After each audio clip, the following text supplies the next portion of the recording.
क्या आपने technical support division के बारे में सुना है? क्या संबंध है टेक्निकल सपोर्ट डिवीज़न टीएसटी और धुरंधर के बीच में? और क्या कनेक्शन है पश्चिम बंगाल के महत्वपूर्ण इलेक्शन और आम आदमी पार्टी में जो हुआ, राघव चड्ढा ने जो कमाल किया? बांग्लादेश में बहुत कुछ हो रहा है और हमारे अननोन गनमैन लगे पड़े हैं। मणिपुर में भी दोस्तों बहुत कुछ हो रहा है। तो इनमें क्या कनेक्शंस हैं? नमस्कार दोस्तों, मैं आनंद रूपम और ये चैनल अननोन पेट्रियट्स पे आपका स्वागत है। आप लोग चैनल को लाइक कर रहे हैं, शेयर कर रहे हैं, इसके लिए कोटि कोटि धन्यवाद। इस चैनल पे दोस्तों हम लोग बात करते हैं जो हमारे धुरंधर हैं, जो अननोन गनमैन हैं, पर्दे के पीछे रह के कैसे इस देश को संभालते हैं, चाहे वो बॉर्डर के पार हो या बॉर्डर के अंदर भी। आज पश्चिम बंगाल समेत 5 जगह चुनाव हो रहे हैं, लेकिन ध्यान सबका, विश्लेषकों का, आम आदमी का और इंटेलिजेंस कम्युनिटी का सबसे ज़्यादा ध्यान पश्चिम बंगाल पे है। ये पश्चिम बंगाल का इलेक्शन किसी युद्ध से कम नहीं है। वो कैसे, इस पे मैं आऊँगा, पर उसके पहले कुछ घटनाएं घटी हैं, उसका पर्सपेक्टिव को ज़रा समझ लेते हैं। सलीम डोला, ये दाऊद इब्राहिम यानी बड़े साहब का खास आदमी, टर्की के एयरपोर्ट से पकड़ा जाता है। डोभाल साहब के साथ टर्की का जो नेशनल सिक्योरिटी के जो हेड हैं, उनका एक इंटरेस्टिंग मीटिंग होती है। और टर्की के साथ कैसे, टर्की तो हमारे लिए एनिमिकल है, बट इसकी कहानी फिर कभी। इन लोगों की मीटिंग होती है, उसके बाद सलीम डोला को यहाँ पे एक्सट्रीडाइट किया जाता है और उसे डिपोर्ट करके दिल्ली लाया जाता है। कहा जाता है कि ये एक बहुत बड़ा नार्को का एंड फिनेंशियल हवाला, जो यहाँ पे बहुत बड़ा, वैसे भी हमारे देश में बहुत बड़ा क्रैकडाउन नार्को पे और ये हवाला रैकेट्स पे हो रहा है, उसका पकड़ा जाना। और उसके बाद जो हमारे धुरंधर लगे पड़े हैं। ये कल की घटना है दोस्तों। मौलाना सलमान अजहर बहावलपुर में अचानक वो जा रहे थे, एक ट्रक आके हिट कर देती है, वो एक्सीडेंट में उनकी मौत हो जाती है। उसके बाद ट्रक गायब हो जाता है। जैश के साथ इसका बहुत बड़ा लिंक था और इसका एक बहुत बड़ा लिंक था बांग्लादेश में अंसरुल बांग्ला के साथ। और ये अंसरुल बांग्ला पश्चिम बंगाल के इलेक्शन को कैसे प्रभावित करने का कोशिश कर रहा था, इसके ऊपर एक बहुत डिटेल में अलग से वीडियो बनानी पड़ेगी इस पूरे सब्जेक्ट को जस्टिफाई करने के लिए। लेकिन कड़ियाँ कैसे जुड़ रही हैं आप देखते जाइए। इसके अलावा दोस्तों शेख अफरीदी मारा गया, लश्कर का एक बहुत बड़ा नाम। और ये शेख अफरीदी दोस्तों कैसे एक फिनांस का और एक लॉजिस्टिक्स का एक बहुत बड़ा लश्कर के लिए मास्टरमाइंड था, और इसके कैसे कैसे कनेक्शंस हमारे देश में थे। और फिर शेख अफरीदी का एक बहुत बड़ा एक वॉइस नोट इंटरसेप्ट किया गया था हमारे सिग्नल इंटेलिजेंस के द्वारा। और ये वॉइस नोट जो इंटरसेप्ट किया गया था, कोडेड लैंग्वेज में ये लोग बात कर रहे थे, आज से लगभग 2 महीने पहले की बात है। वो बंदा बांग्लादेश में जमात इस्लामी का वन ऑफ द टॉप जो कमांडर्स है उसमें से एक है, अब्दुल आबिद मुल्ला। ये अब्दुल आबिद मुल्ला बांग्लादेश में बैठ के कुछ जो डिस्क्रिशनरी ऐप्स होते हैं उसके माध्यम से शेख अफरीदी के साथ कुछ चैट्स कर रहे थे। उसको सिग्नल इंटेलिजेंस ने उसको डिकोड किया और उस पे डायरेक्टली पश्चिम बंगाल इलेक्शन में कैसे गड़बड़ी की जा सकती है, कैसे आतंक फैलाया जा सकता है। यहाँ पे बहुत सारे बॉम्ब्स वगैरह कैसे भेजे जा सकते हैं, इसका डिस्कशन कर रहा था। याद होगा दोस्तों कि एक बंदा पश्चिम बंगाल के इलेक्शन के दौरान 100 जिंदा बम के साथ पकड़ाए थे। ये यूं ही दोस्तों नहीं पकड़ाते, इसके पीछे 24/7 हमारी इंटेलिजेंस एजेंसियां काम कर रही होती। ये जो आबिद मुल्ला है, इसके साथ जो बहुत सारे जो शेख अफरीदी की जो डिस्कशन हुई थी, इसके तहत बहुत सारे जो जमात का और अंसरुल बांग्ला का जो स्लीपर सेल यहाँ पे घुसा बैठा हुआ था, उस पे क्रैकडाउन होता है। जो लाइव बॉम्ब्स पाए जाते हैं उस पे एनआईए की एंट्री होती है और उससे बहुत सारे तथ्य धीरे धीरे खुल रहे हैं। अब हम लोग दोस्तों आते हैं कि ये जो सारी चीज़ें हैं, और इसको हम लोग एक और पर्सपेक्टिव से देखने की कोशिश करते हैं कि आम आदमी पार्टी में क्या हुआ। ये जो राघव चड्ढा का 7 एमएलएस के साथ जो वहाँ से एविक्ट होके आ गए, इसके पीछे का भी गेम समझिएगा। दरअसल राघव चड्ढा वगैरह जो आम आदमी पार्टी जब बनी थी ये केजरीवाल के समय से, तो केजरीवाल, ये बहुत कम लोग जानते हैं कि जब इंडिया अगेंस्ट करप्शन ये केजरीवाल चलाया करता था 2003-2004 में, फेसबुक आने के पहले भी ऑर्कुट नाम का एक सोशल ऐप जो हम लोग जिस समय स्टूडेंट हुआ करते थे उस समय चला करती थी, तो उस समय से केजरीवाल को ये CIA प्रमोट कर रही है। वो NGOs के द्वारा हमारा जो एडमिनिस्ट्रेटिव सिस्टम है उसके अंदर पेनिट्रेट कराने की इसकी एक बहुत लंबी चौड़ी प्लानिंग थी। तो NGOs के द्वारा ये फॉरेन फंडिंग करवाना, धीरे धीरे उसको अन्ना हजारे के मूवमेंट के साथ जोड़ते हुए इस केजरीवाल को एक फेस बनाना और फॉरेन फंडिंग के थ्रू और सोशल मीडिया के थ्रू एक हमारे जो पूरा यंग जनरेशन है उसके माइंड को हाईजैक करना, ये जो गहरा राज है डीप स्टेट और CIA का एक 15 साल का एक मास्टर स्ट्रोक प्लान था।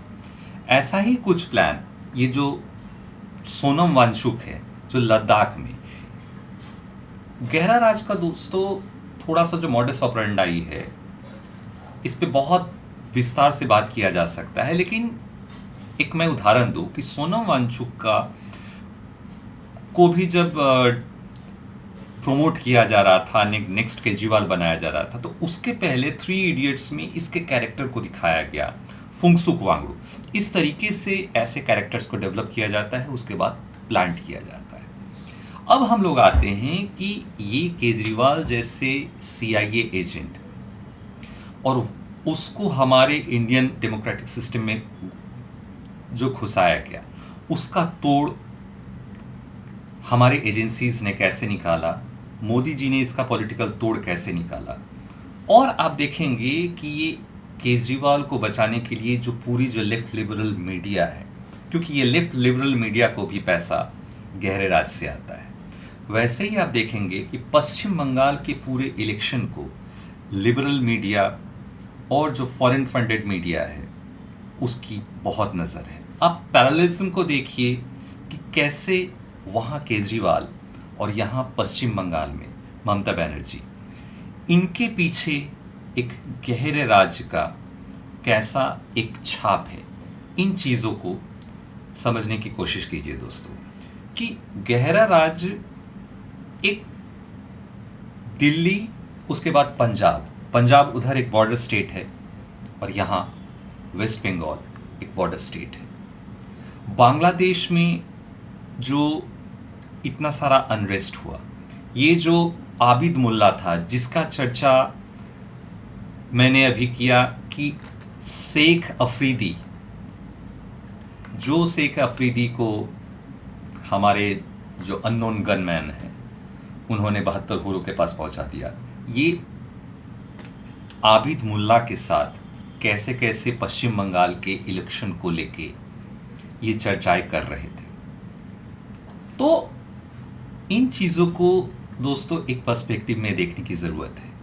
और जहाँ तक मैंने ये पहले जिक्र किया कि TSD, टेक्निकल सपोर्ट डिवीज़न, तो ये टेक्निकल सपोर्ट डिवीज़न दोस्तों हमारे खुफिया तंत्र का एक अत्यंत गोपनीय एक सेल है, जिसके बारे में बहुत ज़्यादा बात कभी भी नहीं होती है। बहुत सारी चीज़ें इसके स्पेसिफाइड है, लेकिन चाहे वो हमारा अंदरूनी मामला हो, चाहे ये जो गहरा राज्य ISI मिलके जमात के साथ मिलके जो बांग्लादेश के थ्रू पश्चिम बंगाल में करने की कोशिश कर रहे हैं, चाहे पाकिस्तान में जो धुरंधर एक एक चिन्हित करके जो हमारे अननोन गनमैन हैं, जो हमारे दुश्मनों को पाकिस्तान में भी टपका रहे हैं, नेपाल में भी हिट कर रहे हैं, और बांग्लादेश में भी इनकी एंट्री हो चुकी है। तो इनमें जो रॉ, फिर NIA, सिग्नल इंटेलिजेंस,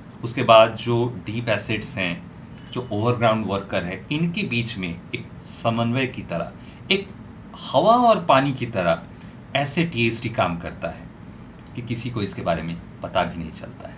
लेकिन ये शेख अफरीदी का मारा जाना और उसके बाद उसका लिंक बांग्लादेश के अंसरुल बांग्ला और जमात इस्लामी के साथ मिलना, इन लोगों के बीच में लिंक स्टैब्लिशमेंट करना, और इधर रिसेंटली दोस्तों देखा होगा कि जैसे जैसलमेर में एक मॉक ड्रिल किया गया, सायरन बजाई गई, कभी कभी अचानक लगा कि अजीत डोभाल जी जो है एक लाल रंग की फाइल लेके मोदी जी के पास पहुंच गए थे।